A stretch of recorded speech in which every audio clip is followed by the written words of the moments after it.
إن أول بيت وضع للناس للذي ببكة مباركة وهدى للعالمين فيه آيات بينات مقام إبراهيم ومن دخله كان آمنا ولله على الناس حج البيت من استطاع إليه سبيلا صدق الله العظيم وصدق رسوله النبي الكريم ونحن على ذلك لمن الشاهدين والشاكرين والحمد لله رب العالمین۔ انتہائی واجب الاحترام معزز سامعین گرامی، عزیز برادران اسلام، السلام علیکم ورحمۃ اللہ وبرکاتہ۔ ہماری آج کی جو نشست ہے یہ عمرے کی ادائیگی کا جو طریقہ ہے، سنت طریقہ، جو طریقہ اللہ تبارک و تعالیٰ کی یہاں مطلوب ہے اور حضور کے طریقے کے مطابق جو عمرہ ہوتا ہے، اس کے حوالے سے ہم نے یہ مختصر سی ورکشاپ 2 یا 3 نشستوں میں ہم نے رکھی ہے۔ عمرے کی ادائیگی کے حوالے سے بہت ساری کتابیں مارکیٹ میں دستیاب ہوتی ہیں، ایسے ہی ہے نا، لیکن پڑھنے والا کوئی نہیں ہوتا، لے لیتے ہیں، مل جاتی ہے اور اس کو رکھ لیتے ہیں اور کہتے ہیں کہ جی وہاں پہنچیں گے پھر پڑھ لیں گے۔ وہاں پہنچ کر پڑھنے کا وقت تو نہیں ہے، وہاں پہنچ کر آدمی کیا کرتا ہے بھائی، وہ لوگوں کو دیکھ دیکھ کر پھر آدمی لگا رہتا ہے۔ اب میں آپ کو دیکھ کر کروں، آپ کسی اور کو دیکھ کر کریں، نہ مجھے آتا تھا، نہ آپ کو آتا تھا، نہ آگے والے کسی کو آتا تھا، بس سبھی لگے ہوئے اور بس سب کہہ رہے ہیں جی ہم عمرہ کر کے آ رہے ہیں۔ ٹھیک ہے، چیز سیکھیں گے، سیکھنے کے بعد جب آگے جائیں گے تو انشاءاللہ اس عبادت کا لطف اور مزہ وہ کچھ اور ہی ہوگا۔ ہم نے یہ جو کتاب، یہ جو نشست رکھی ہے، اس میں کسی کتاب کا کوئی سہارا نہیں لیا، جی سمجھ لیں۔ دیکھیں کتاب میں بہت ساری ایسی چیزیں ہوتی ہیں کہ جو بندوں کے سر کے اوپر سے گزر جاتی ہیں، آدمی کہتا ہے پتہ نہیں کیا ہے، یہ تو جس نے لکھا ہے بس وہی جانتا ہے۔ ہم نے اس کورس کو خود ہی ڈیزائن کیا، یہ میں نے خود لکھا ہے، یہ پورے میں نے خود لکھا ہے، اس کی میں نے اپنی کاپی تیار کی، خود میں نے اس کی فوٹو اسٹیٹ کرا کے یہ آپ کے سامنے رکھا ہے۔ کیوں؟ وہ جو ضروری چیزیں ہیں جو عموماً لوگوں کو پوچھنے کی ضرورت محسوس ہوتی ہے یا مسائل لوگوں کے ساتھ ہو جاتے ہیں، بس وہی چیزیں ہم نے ذکر کی ہیں کہ آسان سا طریقہ آپ کے سامنے آ جائے۔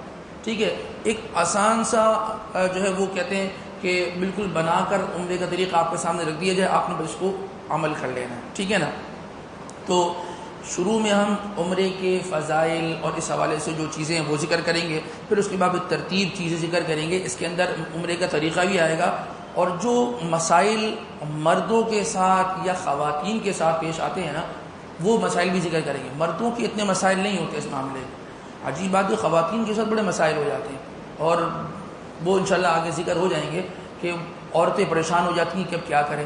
اب ہوتا ہی ہے کہ وہاں اب آپ کو عالم دین ملے گا، نہیں ملے گا تو بھی وہ عربی زبان جانتا ہوگا، اب عربی زبان والا اور یہاں کا بالکل وہ میچ نہیں کر پاتا، آدمی کس سے پوچھے؟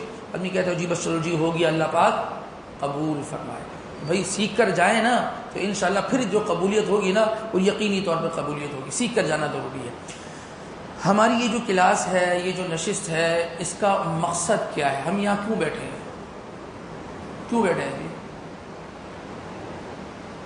ہم پہلا مقصد یہ ہے، ہم اللہ تبارک و تعالیٰ کی رضا کے لیے بیٹھے ہیں، ہم اللہ کو راضی کرنے کے لیے بیٹھے ہیں۔ ٹھیک ہے نا، پہلا مقصد، ہر چیز کا، ہر عمل کا پہلا مقصد یہ ہونا چاہیے، میں نماز کیوں پڑھ رہا ہوں؟ اللہ کو راضی کرنے کے لیے۔ میں روزہ کیوں رکھ رہا ہوں؟ اللہ کو راضی کرنے کے لیے۔ میں صدقہ کیوں دے رہا ہوں؟ میرا اللہ مجھ سے راضی ہو جائے۔ ہر چیز کا مقصد یہ ہوتا ہے۔ دوسرا مقصد کیا ہے؟ دوسرا مقصد یہ ہے کہ تعلیم و تعلم، سیکھنا اور سکھانا۔ بس یہاں میں بھی سیکھنے کے لیے بیٹھا ہوں، میں نے کوئی درجنوں عمرے نہیں کی ہیں بھائی، ٹھیک ہے نا، سیکھنے کے لیے بیٹھے ہیں۔ ہم نے علماء اکرام سے سنا ہے، اپنی کتابوں میں پڑھا ہے درس نظامی کے دوران، تو وہ جو طریقے ہیں وہ انشاءاللہ آپ کے سامنے رکھیں گے، کچھ آپ لوگوں کا تجربہ ہوگا وہ آپ لوگوں سے سیکھیں گے، تو یہ سیکھنے سکھانے کا عمل ہے۔ اور یاد رکھیے یہ جو سیکھنے سکھانے کا عمل ہوتا ہے یہ اللہ تبارک و تعالیٰ کو بڑا محبوب ہے۔ قرآن پاک کی جو پہلی سورت نازل ہوئی اس کا پہلا لفظ کیا ہے؟ اقرا۔ پڑھیے، پڑھنا پڑھانا، سیکھنا سکھانا، تو ہم اسی سے جڑے ہوئے ہیں بھائی، ٹھیک ہے نا۔ تیسرا مقصد اس کا کیا ہے؟ اس کا مقصد یہ ہے کہ ہم یہاں جو ذوق و شوق کے ساتھ شریک ہو رہے ہیں نا، سیکھ رہے ہیں، کس سے سیکھ رہے ہیں؟ اللہ بلا لے، اللہ وہاں پر ہمیں حاضری کا موقع دے دے، بس شاید یورپ جانے کا، شاید کسی عرب کنٹری جانے کا اتنا شوق نہ ہو، اور جگہ جتنا مکہ مدینہ جانے کا شوق ہوتا ہے انسان کو، اتنا شوق کسی کا نہیں ہو، اور یہ ایک ایمانی جذبہ ہوتا ہے، ٹھیک ہے نا؟ تو یہ 3 مقاصد ہیں۔ ایک مقصد کیا ہوا کہ اللہ تبارک و تعالیٰ کی رضا، تعلیم و تعلم، اور تیسرا کیا ہے، اللہ تبارک و تعالیٰ اس سیکھنے سکھانے کی برکت سے اس ذوق اور شوق کو دیکھتے ہوئے اللہ پاک ہمیں اپنی بارگاہ میں حاضری کا موقع عنایت فرمائے۔ اللہ تبارک و تعالیٰ قرآن پاک کے اندر ارشاد فرماتے ہیں ان اول بیت وضع للناس، روئے زمین پر جو سب سے پہلی چیز بنی ہے نا، اللہ فرماتے ہیں اول بیت، وہ ہمارا گھر بار ہے۔ یہ پوری زمین کیا تھی؟ سمندر تھی، ٹھیک ہے، پانی تھا ہر جگہ۔ ایک جگہ تھوڑا سا بلبلہ اٹھا، سنیے گا، اس بلبلے کے اٹھنے کی وجہ سے اس زمین میں تھوڑی سی خشکی ہوئی، تھوڑی خشکی نظر آئی، یعنی زمین وہاں سے نظر آنا شروع ہوئی، وہ خشکی پھیلتی چلی گئی، اور وہاں پر بھی دنیا کا قیام ہوا۔ جس جگہ یہ بلبلہ اٹھا تھا، جس حصے پہ، اس حصے پہ بیت اللہ بنا ہے۔ سب سے پہلی جگہ وہ بیت اللہ کی جگہ تھی، اور وہیں سے زمین کا آغاز ہوا۔ اچھا جی، اللہ فرماتے ہیں للذی ببکہ، ہمارا جو گھر ہے وہ کہاں ہے؟ مکہ میں۔ اللہ فرما رہے ہیں بکہ، ہم کہتے ہیں مکہ المکرمہ، اللہ فرما رہے ہیں بکہ، با سے استعمال کر رہے ہیں۔ با کیوں استعمال کیا قرآن پاک کے اندر؟ دیکھیں، ایک ہوتا ہے مکہ، یہ تو شہر مکہ کا نام ہے۔ بکہ جو ذکر کیا، بکہ کا ترجمہ آتا ہے گردن توڑ معاملہ کرنے والا، گردن توڑ۔ یہ کیوں ذکر کیا اللہ نے؟ بکہ کیوں فرمایا؟ یہ اس لیے ذکر کیا کہ دیکھو یہ ہمارا گھر ہے، اس کا ادب، اس کا تقدس، اس کا خیال رکھنا یہ تمہاری ذمہ داری ہے۔ اگر اس کا ادب و آداب نہیں کرو گے تو اس میں ہم تمہارے ساتھ گردن توڑ معاملہ کریں گے، ہم تہس نہس کر کے رکھ دیں گے۔ یہ سیر و تفریح کی جگہ نہیں ہے، یہ گھومنے گھمانے کی جگہ نہیں ہے، یہ کس کی جگہ ہے؟ یہ عبادت کی جگہ ہے۔ یہاں ہم کیوں جا رہے ہیں؟ اللہ کے گھر کا طواف کرنے کے لیے جا رہے ہیں۔ یہاں کیوں جا رہے ہیں؟ ایک نماز کا ثواب وہ کتنا ہے؟ 1,00,000 کا۔ بنی اسرائیل کے اندر ایک مرد تھا جس کا نام اسعاف تھا، اور ایک عورت تھی اس کا نام نائلہ تھا۔ روایات میں یہ بات ملتی ہے، انہوں نے بیت اللہ کے اندر رہتے ہوئے یہ بیت اللہ گئے، جیسے لوگ جاتے ہیں تو بجائے اس کے کہ وہاں جا کے یہ طواف کرتے اور ان معاملات میں عبادت میں لگاتے، یہ دوسرے چکروں میں لگ گئے۔ اللہ کا عذاب اترا، حضور فرماتے ہیں کہ اللہ کا عذاب ایسا اترا، اللہ نے اسی جگہ ان لوگوں کو پتھر کا بنا دیا۔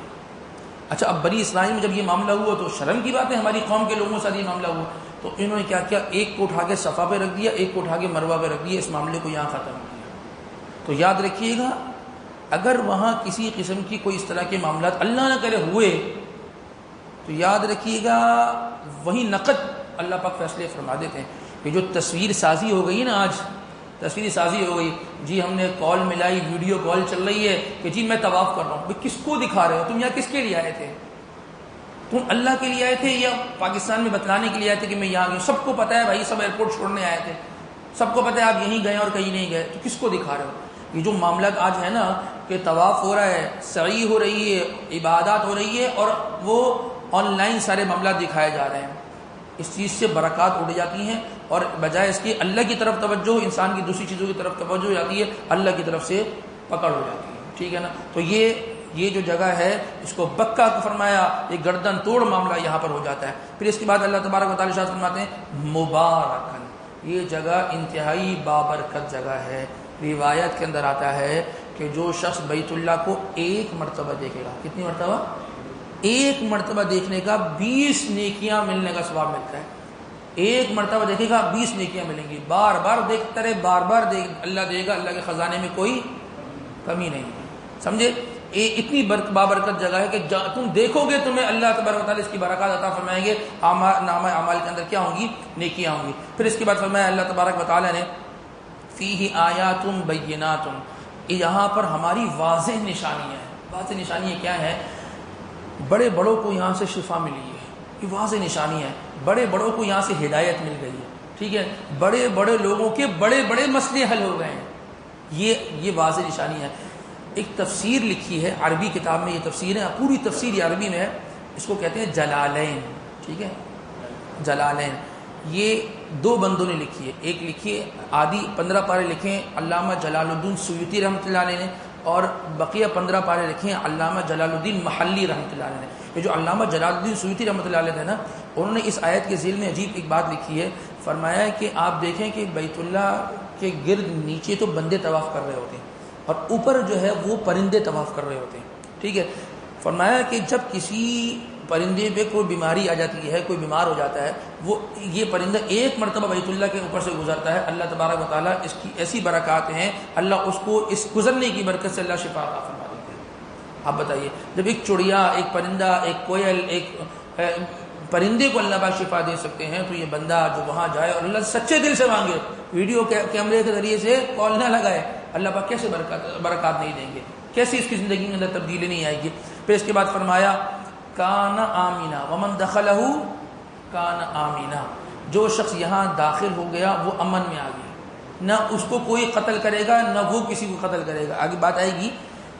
احرام کی حالت میں ایک جو مارنا بھی جائز نہیں ہے, خواتین کو بتلا دیجیے گا. ہاں, جو مارنا بھی احرام کی حالت میں اجازت نہیں ہے. اگر امام ابو حنیفہ رحمۃ اللہ فرماتے ہیں کہ کوئی شخص کسی شخص کا باپ کا قاتل بھی بیت اللہ کے اندر حدود حرم میں داخل ہو جائے نا, تو اس کو وہاں پر اپنے باپ کے قاتل کو قتل کرنے کی بھی اجازت نہیں ہے. حکومت وقت کیا کرے گی, اس کا کھانا پینا وہاں بند کرے گی. اس کو نہ کوئی کھانے کے دے گا نہ پینے کے دے گا. کتنے دن گزار لے گا, 1 دن 2 دن 3 دن 4 دن مجبور ہو کے باہر نکلے گا, بھائی میں کچھ کھانے کے لیے مجھے مل جائے. جب وہ حدود حرم سے باہر نکلے پھر پکڑو, پھر تم نے جو کرنا کرو, وہاں کچھ نہیں ہوگا, وہاں کسی قسم کی سزا اور قصاص نہیں ہے. یہ وہاں جو داخل ہو گیا وہ امن میں آ گیا. جو شخص بیت اللہ جاتا ہے, حدود حرم میں داخل ہوتا ہے, وہ اللہ کے حفظ و امان میں ہو جاتا ہے, اللہ تبارک و تعالی امان میں چلے جاتا ہے. اچھا جی, پھر فرمایا وَلِلَّهِ عَلَى النَّاسِ حِجُّ الْبَيْتِ مَنِ اسْتَطَاعَ إِلَيْهِ سَبِيلًا. اللہ تبارک و تعالی کے لیے مومن مرد اور عورت پر فرض ہے کہ وہ جس کے اندر استطاعت ہو وہ حج کرے. حدیث میں آتا ہے کہ جو شخص باوجود استطاعت ہونے کے حج نہیں کرتا, آپ صلی اللہ علیہ وسلم نے ارشاد فرمایا کہ وہ میری بلا سے وہ یہودی ہو کر مرے یا نصرانی ہو کر مرے, مجھے اس کی کوئی پرواہ نہیں. اور ایک مسئلہ اور سن لیجیے گا. حج کا فرض ہوتا ہے, کتنی رقم ہونی چاہیے؟ کوئی کہتے ہیں 12 لاکھ, کوئی کہتے ہیں 13 لاکھ. جس سال حکومت پاکستان میں رہتا ہے نا, حکومت پاکستان جتنی رقم کا پیکج کا اعلان کر دے, مثال کے طور پہ 12 لاکھ کا پیکج کا اعلان کر دے, اور کسی شخص کے پاس 12 لاکھ روپے موجود ہوں, اور ساتھ ساتھ جب وہ حج پہ جائے گا پیچھے جو گھر والے ہیں ان کا مناسب خرچہ موجود ہو, مثال کے طور پہ 13 لاکھ روپے ہوں, اس نے کہا 1 لاکھ روپے میرے گھر والے 40 دن تک میں وہاں جاؤں گا, ان کا گھر کا کھانا پینا چلتا رہے گا, بچوں کی فیس وغیرہ چلتی رہے گی, اور یہ 12 لاکھ روپے میرے پاس موجود ہیں, اور 12 لاکھ کا اعلان ہو گیا ہے, اور 12 لاکھ ہیں, تو اس پر حج فرض ہو گیا. اس نے اسی سال حج کرنا ہوگا, وہ اپنے پاسپورٹ وغیرہ جمع کرائے. ہاں, نام وغیرہ نہیں آیا تو یہ ایک الگ صورت ہے, تو اس کو اپنا حج کی تیاری کرنی ہوگی. اور اگر یہ اصل بات یہ کرنے کی ہے, اگر اس نے سستی کی, اس نے کہا کہ ٹھیک ہے ابھی تو بیٹی کی شادی ہو رہی ہے, بیٹی کی شادی میں خرچہ کرنا ہے, حج تو بعد میں کر لیں گے, یا ابھی تو ہمیں اوپر والے مکان کی چھت ڈالنی ہے, وہاں پہ بہو آ کے رہے گی, ٹھیک ہے نا, اپنا پتہ نہیں کہ میں خود کہاں ہوں گا, میں وہ آ کے رہے گی تو میں نے چھت ڈالنی ہے, حج بعد میں کر لیتے ہیں. اللہ کا کرنا ہوا کہ اس کے بعد جو رقم تھی وہ ضائع ہو گئی, چوری ہو گئی, ڈکیتی ہو گئی, کوئی کچھ بھی ہو گیا, وہ پیسے ختم ہو گئے, تو یاد رکھیے پیسے ختم ہونے سے حج جو ایک اس کے اوپر لازم ہو گیا تھا وہ ختم نہیں ہوگا, وہ گناہگار ہوگا. تمہارے پاس رقم آ گئی تھی اور تم نے کہا حج کو تم نے مؤخر کیا, دیگر چیزوں کو تم نے ترجیحات دی, ان کو تم نے جو ہے نا وہ زیادہ اہم سمجھا اور حج کرنے کو غیر اہم سمجھا. تو حج ایک مرتبہ جب انسان پر لازم ہو جاتا ہے وہ انسان کو کرنا ہوگا, اگرچہ پھر بعد میں پیسے رہیں یا نہ رہیں, اس کے لیے پھر ضروری یہ ہے کہ مرتے وقت اپنے بچوں کو وصیت کرے کہ بھئی ابا جان حج نہیں کر سکے تھے, تمہارے لیے چھٹے ڈال رہے تھے اور بہن کی شادیاں کر رہے تھے آپ کی, اب ابا جا رہے ہیں, ابا کی جگہ ابا کی طرف سے حج بدل کروا دینا یا تم کر لینا. اگر نہیں کریں گے اولادی بھی تو پھر والد صاحب کی وہاں پر پکڑ ہو رہی ہوگی قبر کے اندر. یہ سمجھ لیں بات, ایک مرتبہ جب حج فرض ہو جاتا ہے تو فرض ہو جاتا ہے, تو انسان کو وہ حج کرنا ضروری ہوتا ہے, نہیں کرے گا تو پھر اللہ تبارک و تعالیٰ کی اس کی کیا ہوگی, پکڑ ہوگی. اچھا جی, اس کے بعد اللہ تبارک و تعالیٰ فرماتے ہیں ومن کفر, جس شخص نے کفر کیا. کیا مطلب کفر کیا؟ یعنی اس نے مسلمان تھا, حج کرنا ضروری تھا, اس نے کافروں جیسے عمل کیا، یعنی جیسے کافر حج نہیں کرتے اس نے بھی حج نہیں کیا، تو فرمایا کہ پھر اللہ تبارک و تعالیٰ کو تمہاری کوئی ضرورت نہیں ہے۔ عبداللہ ابن عمر رضی اللہ عنہ فرماتے ہیں کہ ایسا شخص جس پر حج فرض تھا اور اس نے حج نہیں کیا، قیامت والے دن جب وہ اللہ کی بارگاہ میں آئے گا اس کے پیشانی پر کافر لکھا ہوا ہوگا، کافر لکھا ہوا ہوگا۔ یہ صحابی رسول فرماتے ہیں، ہاں ادھر لکھا ہوا ہوگا۔ بھائی گاڑی بھی لے لیں گے، مکان بھی بن جائے گا، شادیاں بھی ہو جائیں گی، سب جگہ کے ویزے لگ جائیں گے، دیکھیں یہ اللہ کی بارگاہ میں جا کے انسان روئے گا، وہاں راستے بنیں گے، ساری چیزیں آگے چل جائیں گی، وہیں سے تو راستے کھلتے ہیں، وہیں سے دروازے کھلتے ہیں، انسان وہاں نہیں جا رہا بلکہ سب جگہ سارے معاملات کر رہا ہے۔ اچھا جی، اب آ جاتے ہیں عمرے کی طرف۔ عمرے کی شرعی حیثیت کیا ہے؟ عمرہ سنت مؤکدہ ہے۔ کیا ہے؟ سنت مؤکدہ۔ انسان کے بعد استطاعت ہو، انسان جا کے کیا کرے، جو ہے نا عمرے کا احرام باندھے اور عمرے کے لیے جائے۔ عمرے کے سفر پہ جانے سے پہلے کرنے کے کام، کیا کام ہے جی؟ پہلا کام یہ ہے کہ اللہ کی مخلوق سے معافی مانگ کے جائے، لوگوں سے معافی مانگے، وہاں رب سے گر گرا کے معافی مانگے گا اور بندوں کو ناراض کر کے جاتا ہے۔ حدیث مبارکہ کے اندر آتا ہے، آپ صلی اللہ علیہ وسلم نے ارشاد فرمایا، ارحموا من فی الارض یرحمکم من فی السماء، تم زمین والوں پر رحم کرو، آسمان والا تم پر خود مہربان ہو جائے گا۔ بس لوگوں سے معافی مانگ کے جی میں جا رہا ہوں بیت اللہ، جی چچی جان جو ہوا اب میں آپ سے معافی مانگتا ہوں، مجھے معاف کر دیا، جی تایا جان، جی ماموں جان، اپنی سگی بہنوں سے، اپنے جو ہے نا وہ بھائیوں سے معافی مانگ کر جائے۔ یہ خاندانی رشتے ہوتے ہیں، ان سے معافی تلافی کر جائے کہ بھئی میں فلاں جگہ جا رہا ہوں، بیت اللہ جا رہا ہوں، حج کی عمرے کی ادائیگی کے لیے جا رہا ہوں، آپ مجھے معاف کر دیں، یہاں سے معافی مانگ کر جائے اور پھر اللہ تبارک و تعالیٰ سے معافی مانگے۔ ٹھیک ہے، پہلی چیز یہ ہو گئی۔ دوسری چیز کیا ہے؟ جانے سے پہلے مرد اور خواتین دونوں اپنے غیر ضروری بال کی صفائی کریں۔ ٹھیک ہے نا، احرام سے پہلے اپنے غیر ضروری جو جسم کے بال ہوتے ہیں ان کی صفائی کا ان کی صفائی کریں، اس کے بعد احرام وغیرہ کے معاملات کریں۔ عمرے پہ جانے والے 3 قسم کے لوگ ہوتے ہیں، 3 قسم کے۔ ایک مرد ہوتا ہے، عورتیں ہوتی ہیں، بچوں سے مراد وہ ہے جو نابالغ بچے ہوتے ہیں۔ کون ہوتے ہیں؟ نابالغ بچے یا بچیاں۔ اب تینوں کا احرام ہم ذکر کر دیتے ہیں۔ مردوں کا احرام کیا ہے؟ کیا ہے؟ یہ 2 چادریں ہیں۔ مردوں کا احرام یہ 2 چادریں ہیں۔ عجیب بات ہے، انسان جب کسی گھر میں مہمان بن کے جاتا ہے نا تو کیا جاتا ہے؟ اچھا بن سور کے جاتا ہے نا، کہ میں کسی کے جا رہا ہوں مہمان، ٹھیک ہے نا، اور اچھا تیار ہو کے جے ڈاٹ کا پرفیوم لگا کے جاتا ہے، تیار ہو کے جاتا ہے، بھائی ٹھیک اچھی گاڑی ہو پہنچ جائے۔ لیکن عجیب ہے کہ اللہ تبارک و تعالیٰ کی بارگاہ میں جاتے ہو تو تم تو سلا ہوا کپڑا بھی نہیں پہنا، تم نے کیا کرنا ہے؟ تم نے یہ چادریں باندھ کے آنی ہے۔ کیوں؟ اللہ تبارک و تعالیٰ فرماتے ہیں کہ یا ایھا الناس انتم الفقراء الی اللہ، تم سب اللہ کے یہاں فقیر ہو۔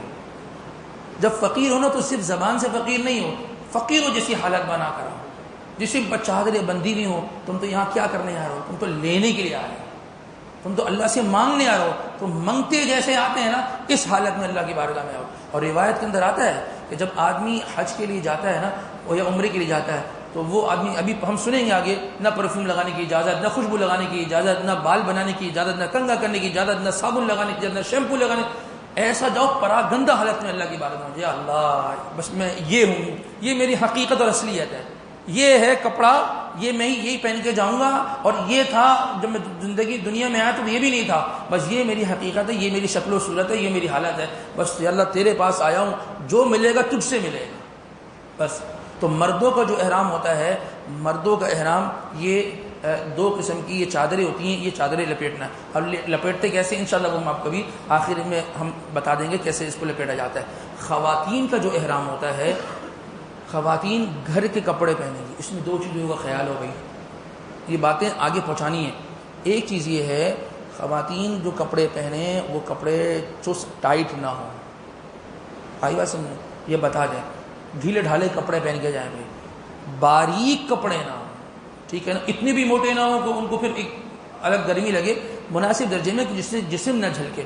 لازمی بات ہے وضو بھی کرنا ہوگا، اور سب بھائی سفر پہ جا رہا ہے آدمی، اپنا ملک تو ہے نہیں، بارش ہو گئی، 100 معاملات ہو گئے، اور اگر پانی لگا اور جسم جھلکنے لگا تو پھر اوپر برقع پہن لیں، ٹھیک ہے نا، برقع پہن، اور ساتھ میں ایک اسکارف ایسا پہنے کہ جس سے ان کے باغ وغیرہ جو کیا ہے وہ چھپ جائیں اور بال اندر ہو جائیں، ٹھیک ہے نا۔ اچھا، نمبر 3، جو نابالغ بچے ہیں ان کا احرام مردوں کا ہو گیا، خواتین کا ہو گیا. جو نابالغ بچے ہیں، اب بچے بھی نابالغ 2 طریقے کے ہوتے ہیں. ایک بچہ نابالغ ہے، مثال کے طور پہ 4 سال کا ہے، ٹھیک ہے نا، اور ایک نابالغ بچہ ہے جو 9 سال کا ہے. اب 9 سال والے سے آپ پوچھیں، وہ آپ کو ساری باتیں بتائے گا، اور باتیں بھی کرے گا، چلے گا پھرے گا، سب کر سکتا ہے.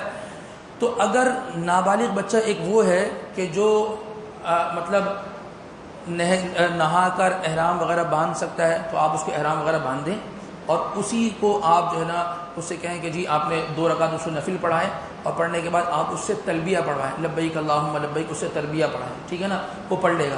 اب کیا ہوگا، آپ نے عمرے کی جتنے افعال کرنے ہیں، وہ بچہ جو خود بول سکتا ہے، خود چل پھر سکتا ہے، آپ نے سارے اعمال آپ یا اس کی والدہ نے کسی نے اپنے ساتھ کروانے.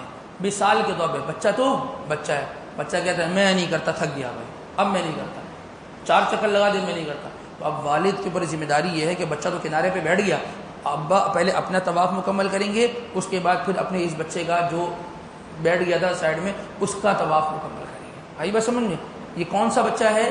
نابالغ بچے 2 طریقے کے ہیں. ایک بچہ وہ ہے جو بول بھی سکتا ہے، جو چل بھی سکتا ہے، پھر بھی سکتا ہے، ٹھیک ہے نا. یہ سارے کام جو ہے نا وہ اپنے ساتھ کرائیں گے. اگر نہیں کرتا کسی جگہ وہ، تو پھر باپ نے، والد نے اس کی جگہ اپنا طواف وغیرہ مکمل کر کے پھر اس کی طرف سے کرنا ہے، ٹھیک ہے. ہاں، وہ طواف کے بعد 2 رکعت نفل پڑھی جاتی ہے، ٹھیک ہے نا، وہ نفل بچے نے خود ہی پڑھنی ہوگی، وہ واجب ہوگی، بچہ خود پڑھے گا، والد اس کی جگہ یا والدہ اس کی جگہ نہیں پڑھ سکتی، ٹھیک ہے نا.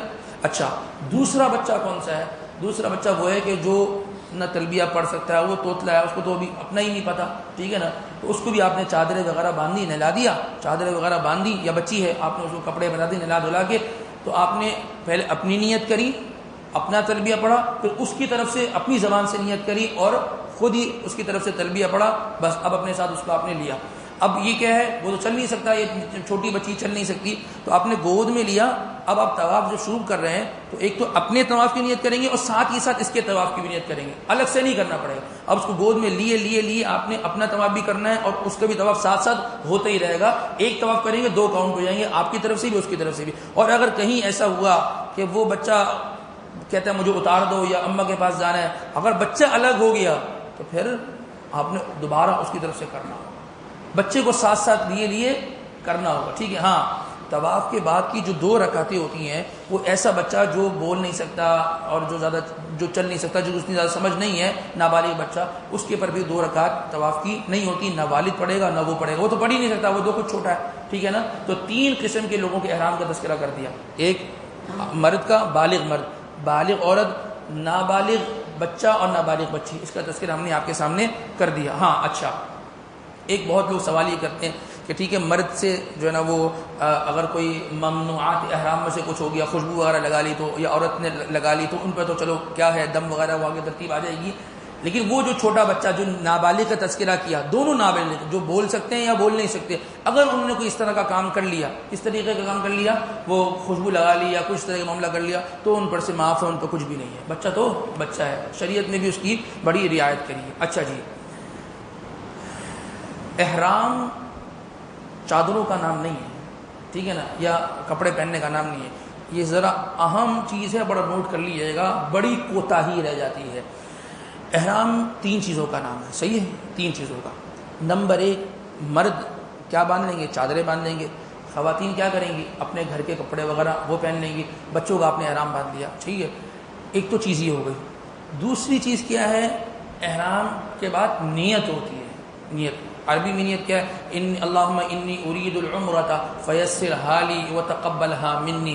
یا اللہ میں عمرے کا ارادہ کرتا ہوں، اس کو میرے لیے آسان فرما دے اور اس کو میری طرف سے قبول کر دے. ٹھیک ہے، یہ تو کیا ہے عربی میں، اردو میں بول سکتے ہیں یا اللہ میں عمرے کا احرام باندھتا ہوں، اس کو میری طرف سے آپ جو ہے نا اس کو میرے لیے آسان کر دیجیے گا اور میری طرف سے قبول کر لیجیے گا. اور جو تیسری اہم چیز جو سمجھیں کہ 50% لوگوں سے رہ جاتی ہے، اور اگر یہ رہ گئی تو احرام نہیں بندھا. جب احرام ہی نہیں بندھا تو عمرہ کیسا ہوا، حج کیسا ہوا؟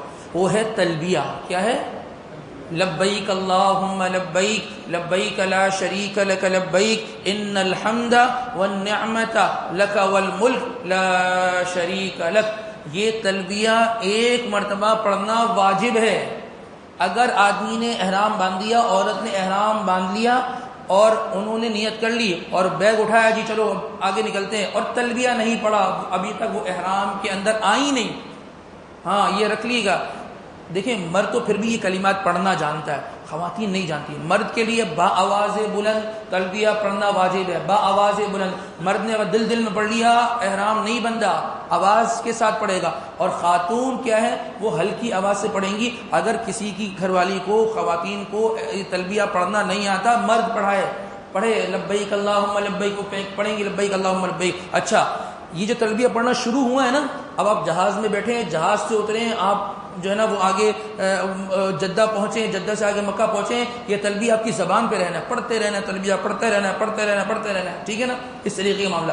جو ہی آپ نے حرم میں پہنچ کر اپنا طواف شروع کیا، آپ نے تلبیہ وہاں چھوڑ دیا، اب تلبیہ وہاں ختم ہو گیا۔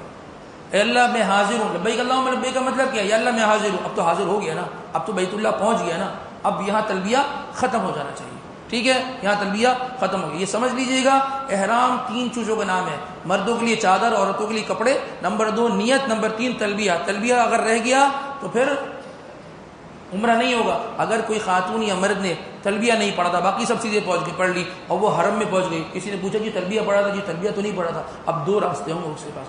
ایک راستہ تو یہ ہوگا، چلو ٹھیک ہے تم کیا کرو، عمرہ کر لو اور پھر ایک بکری ذبح کرو، وہاں کی بکری ٹھیک ٹھاک بکرا جو ہے نا وہ ریالوں میں پھر ذبح ہوگا، ہاں وہ دم پھر انسان کا دم نکال دیتا ہے، یہ دم ہوتا ہے، بکرا ذبح کرنا یہ دم کہلاتا ہے، ٹھیک ہے نا، پھر دم ہوگا۔ ایک راستہ تو یہ ہوگا۔ دوسرا راستہ یہ ہوگا، ابھی گاڑی ریورس لو، وہ میقات پہ جاؤ، وہاں جا کے تلبیہ پڑھو، پھر اندر آؤ۔ دونوں بہت مشکل کام ہوں گے، اس کو نوٹ کر لے آدمی، ٹھیک ہے جی۔ اچھا جی، یہ تلبیہ اور نیت پڑھنا یہ تو اس شخص کے لیے کہ جو کہاں جا رہا ہے، جو مکہ مکرمہ جا رہا ہے۔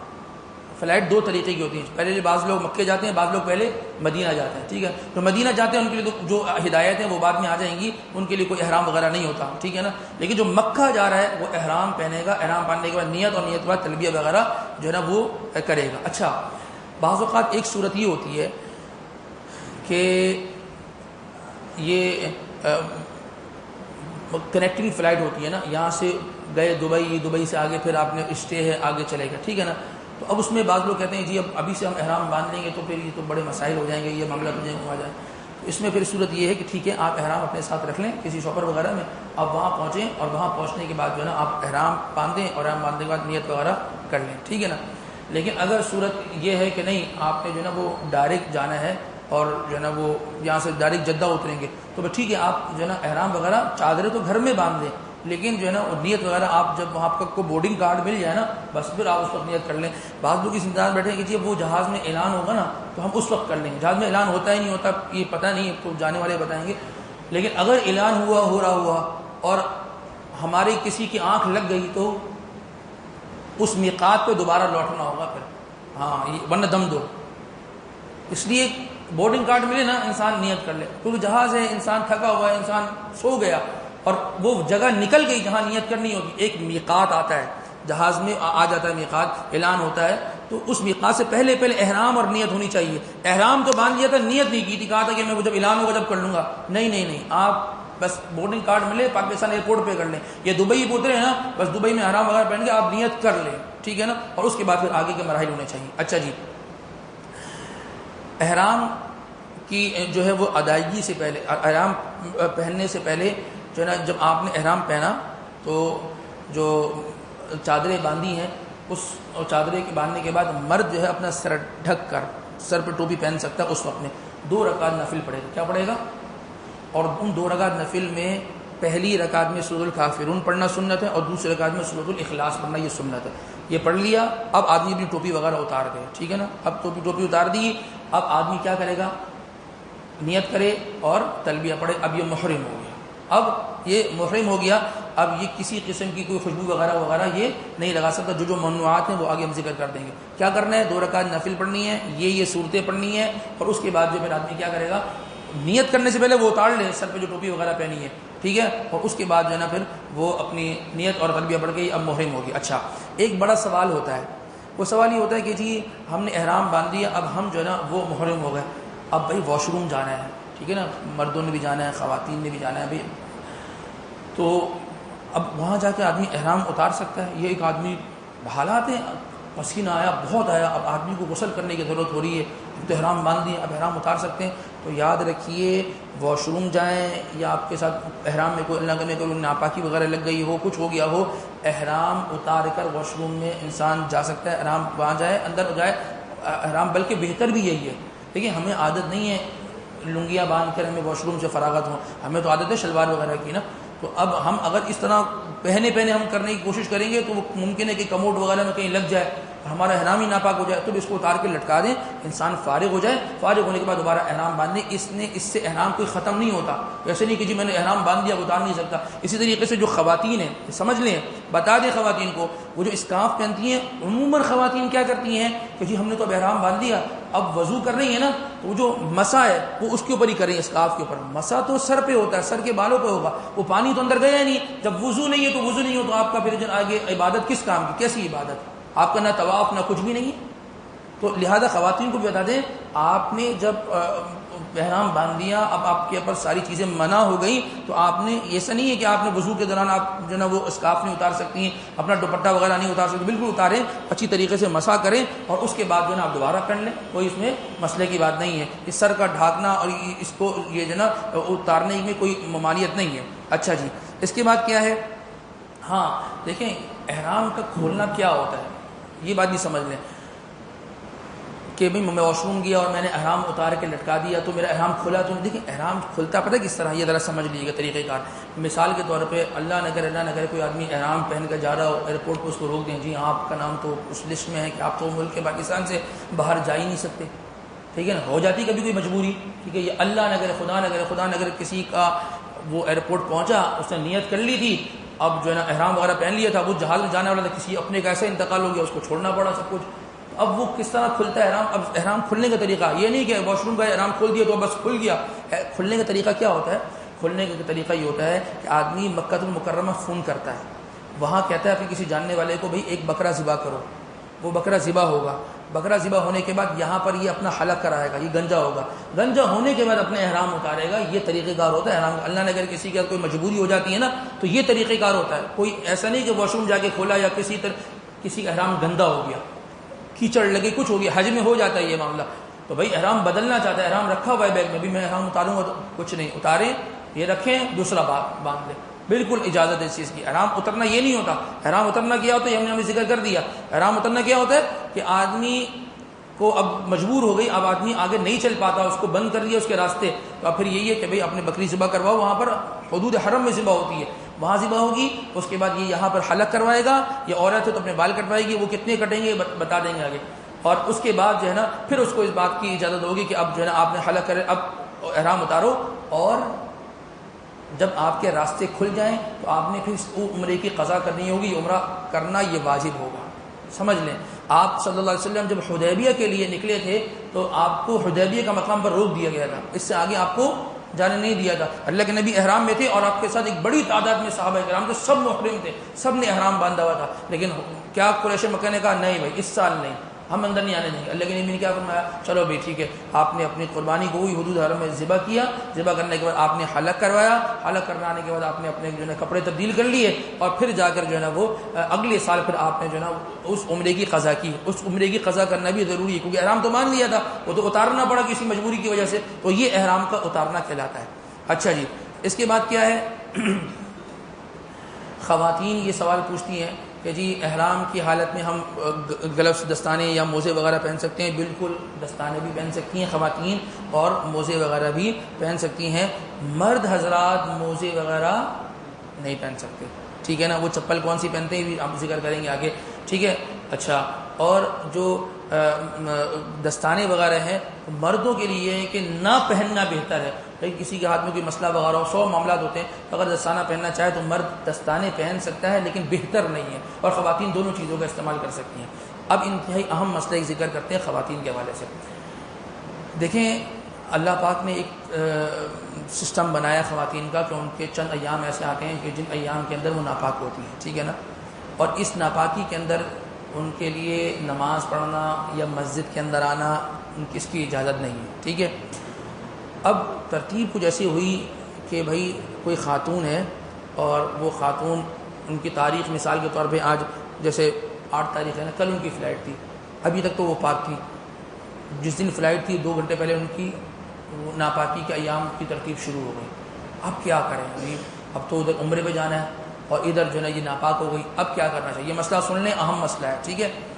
اب اس میں ترتیب یہ ہے کہ یہ اسی طریقے سے جیسے ایک عام عورت نہا کے کپڑے پہنتی ہے، غسل کر کے اپنا احرام وغیرہ پہن لیتی ہے، گھر کے کپڑے ہی ہوتے ہیں ان کا احرام، وہ یہ بھی پہن لے گی. پہننے کے بعد اچھا وہ جو ایک عام عورت 2 رکعت نفل پڑھتی ہے نا، یہ 2 رکعت نفل نہیں پڑھیں گی، نماز تو نہیں پڑھ سکتی نا، یہ نفل نہیں پڑھے گی. ہاں یہ نیت جیسے عام عورت نیت کرتی ہے عمرے کی احرام کی، یہ بھی نیت کریں گی. جیسے وہ تلبیہ پڑھتی ہے یہ بھی تلبیہ پڑھے گی، بس نفل نہیں پڑھے گی. پھر یہ یہاں سے چلی جائیں گی، یہ وہاں مکہ پہنچیں گی. مکہ پہنچنے کے بعد یہ ہوٹل کے اندر اپنے پاک ہونے کا انتظار کریں گی. احرام میں رہیں گی، احرام میں ہوں گی لیکن پاک ہونے کا انتظار کریں گی، ٹھیک ہے.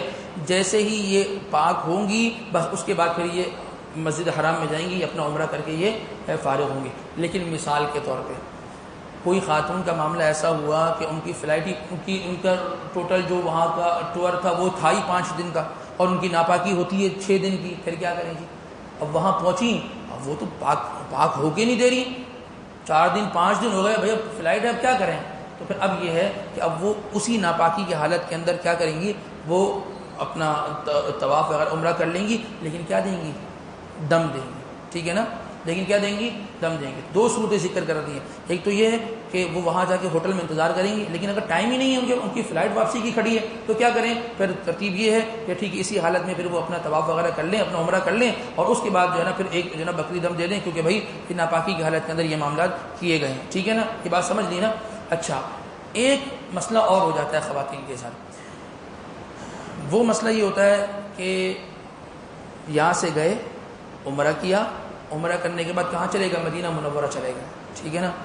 مدینہ منورہ جانے کے بعد وہاں صورتحال کچھ ایسی ہوئی کہ جب وہاں سے واپس آتے ہیں تو وہاں راستے میں ایک میقات آتا ہے، اس میقات سے پہلے بھی احرام پہننا ضروری ہوتا ہے، ٹھیک ہے نا. اب ہوا یہ کہ وہ مدینے سے جب آ رہی تھی تو ان کے ناپاکی کے ایام شروع ہو گئے، ٹھیک ہے نا. تو اب کیا کرے یہ خاتون، ٹھیک ہے نا. اب کیا کرے؟ تو اس میں 2 صورتیں ہیں، یاد رکھیے 2 صورتیں. ایک صورت تو یہ کہ جیسے اور عورتیں احرام باندھ لی تھی ویسے یہ بھی احرام باندھ لے، جیسے اس نے پاکستان سے جاتے ہوئے احرام باندھ لیا تھا نا، ایسے بس نفل نہیں پڑے گی، احرام باندھ لے. اس کے بعد جا کر یہ ہوٹل میں رک جائے. کدھر؟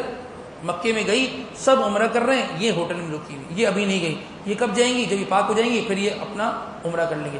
لیکن صورتحال کچھ عجیب سی صورت یہ ہے کہ وہ مدینے سے جو ہے نا وہ آ رہی تھی، ناپاکی کے ایام شروع ہو گئے. اب مکے میں انہوں نے عمرہ کرنا تھا، لیکن مکے میں صورتحال یہ ان کے پاس ایک ہی دن ہے، یہ ایک ہی دن مکے روکیں گے، اس کے بعد ان کی واپسی ہے. اب بھائی ایک دن میں تو پاک نہیں ہوں گی، پھر کیا صورتحال ہے؟ پھر یہ ہے کہ یہ خاتون احرام نہ باندھیں، یہ خاتون احرام نہ باندھیں، لیکن حدود حرم میں بھی داخل نہ ہو. مسجد عائشہ ہے نا، یہ حدود حرم ہے، وہاں لوگوں کو پتہ ہوتا ہے. حدود حرم میں داخل نہ ہو، حدود حرم سے پہلے کوئی ہوٹل لے لیا جائے جس میں وہ وہاں جا کر رک جائے. مرد حضرات جا کے اپنا عمرہ وغیرہ کر آئیں، عمرہ وغیرہ کرنے کے بعد وہ اسی مسجد عائشہ سے ان کو لیں اور وہیں سے پھر ایئرپورٹ کے لیے نکل جائیں. یہ حدود حرم میں داخل ہی نہ ہو. اگر یہ ناپاکی کی حالت میں اور بغیر احرام کے حدود حرم میں داخل ہو گئیں تو یہ سمجھ لیجیے گا دم لازم ہوگا، دم دینا ہوگا. یہ مسئلہ پھر سمجھا دیتے ہیں، بڑی دیکھیے باریکی ہیں خواتین کے مسائل میں. اگر کوئی خاتون مکے آئیں، عمرہ وغیرہ کر لیا، اب مدینے چلی گئیں، مدینے سے واپس مکہ آ رہی تھی تو درمیان میں ایک میقات آتا ہے، یہ بارڈر ہے، اس بارڈر کو بغیر احرام کے کراس نہیں کرنا ہوتا. اب کوئی خاتون تھی، ان کو مدینے سے مکہ آتے ہوئے ناپاکی کے ایام شروع ہو گئے، تو اس میں 2 صورتیں ہیں. ایک صورت تو یہ ہے کہ یہ عورتوں کی طرح احرام وغیرہ پہن کر یہ نیت کریں اور جا کے ہوٹل میں، مکے میں اپنے ہوٹل میں رہ لیں، جیسے پاک ہو جائیں نیچے اتر کے پھر اپنا طواف وغیرہ کر کے عمرہ کر لیں. لیکن ان کے پاس ٹائم ہی نہیں ہے. یہ مکے سے جب مدینے آئیں گی تو مدینے سے جب مکہ آئیں گی تو ان کے پاس ہے ہی ایک دن. اب کیا کریں ایک دن کے اندر؟ تو پھر اب وہ تو پاک نہیں ہو سکتی ہیں. پھر یہ احرام پہن کر حدود حرم میں داخل نہ ہو، احرام ہی نہ باندھ دیں، یہ بغیر احرام کے حدود حرم سے باہر رہیں. اگر حدود حرم میں داخل ہو گئی تو اس کے لیے تو احرام ضروری تھا، اور احرام تو باندھا نہیں، تو یہ باہر رہیں گی. مرد حضرات اپنا عمرہ وغیرہ کر کے یہ خاتون کو جب واپسی کی ٹکٹ ہو نا تو وہی مسجد عائشہ سے لیں، حدود حرم سے باہر سے لیں، اندر داخل ہی نہ کریں، اور وہیں سے پھر یہ ایئرپورٹ سے جو ہے نا وہ اپنے پاکستان اور کراچی پہنچ جائیں. تو یہ چند ضروری اور اہم مسائل ہیں، یہ سمجھ لیں. ایک چیز اور بھی سمجھ لیں، دیکھیں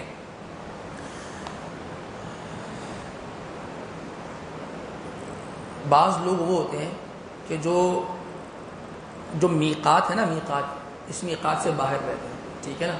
جیسے ہم لوگ ہیں نا، ہم میقات سے باہر ہوتے ہیں. بعض لوگ وہ ہوتے ہیں کہ جو میقات سے تو اندر رہتے ہیں لیکن حدود حرم سے باہر رہتے ہیں. سمجھے میری بات؟ دیکھیں میں 3 سرکل بناتا ہوں. ایک سرکل بڑا ہے، ٹھیک ہے نا. اس بڑے سرکل کے اندر وہ لوگ رہتے ہیں کہ جو آفاقی کہلاتے ہیں، جو حدود حرم، جو میقات سے باہر ہوتے ہیں، جو میقات سے باہر ہوتے ہیں، ٹھیک ہے. دوسرے سرکل کے اندر وہ لوگ ہیں جو میقات کے تو اندر ہیں لیکن حدود حرم کے باہر ہیں، مسجد عائشہ سے باہر رہتے ہیں. یہ دوسرے قسم کے لوگ ہیں. تیسرے لوگ تو وہ ہیں جو حدود حرم میں ہی رہتے ہیں. اگر کوئی شخص، یہ سمجھیے گا، اگر کوئی شخص جو تیسرے سرکل میں رہتا ہے، جیسے ہم لوگ رہتے ہیں، میقات سے باہر رہتا ہے اور وہ مکہ آنا چاہتا ہے، تو اب وہ مکہ کسی بھی کام سے آئے، دوست سے ملنے آ رہا ہے، کسی سے ملنے آ رہا ہے، اس کے لیے احرام پہننا ضروری ہے. اس کے لیے احرام پہننا ضروری ہے، ٹھیک ہے نا. اگر کوئی شخص میقات سے باہر کا رہنے والا حدود حرم میں داخل ہو رہا ہے تو اس کے لیے احرام پہننا ضروری ہے، اور احرام پہننا ضروری ہے تو طواف کرنا، وہ عمرہ کرنا ضروری ہوگا. ایک چیز. نمبر 2، ایک وہ آدمی جو حدود حرم میقات سے باہر رہتا ہے، جیسے ہم رہتے ہیں، ہم آنا چاہتے ہیں لیکن سب سے درمیان والے سرکل میں نہیں، حدود حرم میں نہیں، ہم آنا چاہتے ہیں حدود حرم سے باہر، اور وہ جو درمیان والا سرکل ہے اس کو کہتے ہیں حل. کیا کہتے ہیں؟ حل. یہ حل کیا ہے؟ یہ حدود حرم سے باہر اور میقات سے اندر والا حصہ، یہ درمیان کا حصہ ہے. جیسے جدہ ہے نا، جدہ کون سی جگہ ہے؟ یہ حدود حرم سے باہر ہے لیکن میقات سے اندر ہے. اب ایک آدمی ہے کہ جو آنا چاہتا ہے کہاں پر؟ جدہ آنا چاہتا ہے، اپنے کسی دوست سے ملنے آنا چاہتا ہے، اور کہاں سے رہا ہے؟ وہ میقات کے باہر سے آنا چاہتا ہے، تو ٹھیک ہے، وہ بغیر احرام کے بھی آ سکتا ہے. سمجھے میری بات کو؟ یہ سمجھ گئے بات؟ پھر سمجھا دیتے ہیں. 3 قسم کے لوگ ہوتے ہیں. ایک لوگ وہ ہیں کہ جو میقات سے باہر رہتے ہیں، ایک وہ ہیں جو میقات سے تو اندر رہتے ہیں لیکن حدود حرم سے باہر رہتے ہیں، اور تیسری قسم کے لوگ وہ ہیں جو حدود حرم کے اندر رہتے ہیں. ایک وہ آدمی جو میقات سے باہر رہتا ہے اور وہ آنا چاہتا ہے حدود حرم کے اندر، مکے میں، حرم میں آنا چاہتا ہے، درمیان والے سرکل میں، تو چاہے وہ کسی بھی کام سے آئے اس کے لیے احرام پہننا ضروری ہے. ٹھیک ہے. نمبر 2، دوسرا وہ شخص ہے جو حدود حرم سے داخل، وہ میقات سے آ رہا ہے، باہر سے آ رہا ہے لیکن وہ درمیان والے سرکل میں جا رہا ہے، حرم میں داخل نہیں ہو رہا، تو اب اس کے لیے اجازت ہے. وہ کسی سے ملنے کے لیے وہاں جا رہا ہے، کوئی آدمی جدہ ملنے جا رہا ہے، ریاض کسی سے ملنے جا رہا ہے، کوئی دمام کسی سے ملنے کے لیے جا رہا ہے، تو اس کے لیے احرام پہننا ضروری نہیں ہے. ٹھیک ہے نا. اچھا، اب ایک اور صورت ہے. ایک آدمی ہے جو رہتا کہاں پر ہے؟ جو درمیان والے سرکل میں رہتا ہے. کہاں رہتا ہے؟ جدہ میں رہتا ہے. ٹھیک ہے نا. وہ حدود حرم میں داخل ہونا چاہتا ہے، تو اب اس کے لیے اجازت ہے. اگر وہ تو عمرے کے لیے جا رہا ہے تو احرام پہن کے جائے گا. کسی سے ملنے جا رہا ہے حدود حرم کے اندر، مسجد عائشہ کے اندر کسی سے ملنے جا رہا ہے، تو اس کے لیے پھر اجازت ہے کہ وہ بغیر احرام کے بھی داخل ہو سکتا ہے. ٹھیک ہے نا. اب سمجھے ذرا اس مسئلے کو جو ہم نے مسئلہ ذکر کیا. وہ خاتون جو مدینے سے آ رہی تھی، کہاں سے آ رہی تھی؟ مدینے سے. کون تھی؟ پاکستانی تھی نا، میقات سے باہر سے آ رہی تھی نا. اگر وہ داخل ہوتی کہاں پر؟ مسجد عائشہ کے اندر، یعنی حدود حرم میں داخل ہو جاتی، تو ان کے لیے احرام پہننا ضروری تھے نا. احرام پہننا ضروری تھا. ہم مسجد عائشہ میں داخل ہی نہیں کر رہے، ہم مسجد عائشہ سے باہر درمیان والے سرکل میں ان کو رکھ رہے ہیں. اور جو مرد ہیں وہ عمرہ کرنے کے لیے مسجد عائشہ سے اندر والے حصے میں جائیں گے، مکے مسجد حرام میں جائیں گے، وہاں سے فارغ ہونے کے بعد ان کو وہی باہر سے پکڑیں گے اور چلو جی درمیان والے حصے سے باہر لے گئے، چلو جی آپ جدہ چلتے ہیں اور جدہ سے ایئرپورٹ چلتے ہیں، وہاں سے فلائٹ پکڑ لیتے ہیں. ٹھیک ہے. یہ مسئلہ سمجھ میں آیا؟ یہ بڑا اہم مسئلہ ہے اور اس کو سمجھ لینا ضروری ہے. اگر نہ سمجھ میں آیا ہو تو 1 مرتبہ نہیں 10 مرتبہ پوچھیں، انشاءاللہ آپ کو اس کو ذرا کلیئر کر دیں گے. ٹھیک ہے. اس مسئلے کو سمجھنا ضروری ہے. یہ مسائل پیش آ جاتے ہیں، یہ کوئی اپنا شہر تو ہے نہیں. پھر دہرانا ہوگا جی اگلی کلاس میں انشاءاللہ، پھر دہرا لیں گے. ٹھیک ہے، کوئی مسئلے کی بات نہیں ہے. تو یہ چونکہ اپنا شہر تو ہے نہیں، کبھی ہوٹل نہیں ملتا، کبھی کوئی مسئلہ ہو جاتا ہے، تو اس چیز کا سمجھنا ضروری ہے. ابھی ہم اپنی کلاس کو یہاں پر روکتے ہیں، پھر انشاءاللہ جو بقیہ عمرے کے طریقے ہیں، جی ہم وہاں پہنچ گئے، فوراً عمرہ کرنا ضروری ہے، تھکے ہوئے ہوٹل میں تھوڑی دیر رکنا چاہتے ہیں، آرام کرنا چاہتے ہیں، اس میں بھی بڑی چیزوں کا خیال رکھنا پڑتا ہے. وہ چیزیں انشاءاللہ جو ہے ہم آپ کے سامنے اگلی جو کلاس ہوگی، اگلے اتوار ہوگا انشاءاللہ، اس میں ہم ذکر کر دیں گے. فی الوقت ہم آپ کو احرام باندھنے کا جو طریقہ ہے وہ آپ کے سامنے ہم ذکر کر دیتے ہیں. ٹھیک ہے.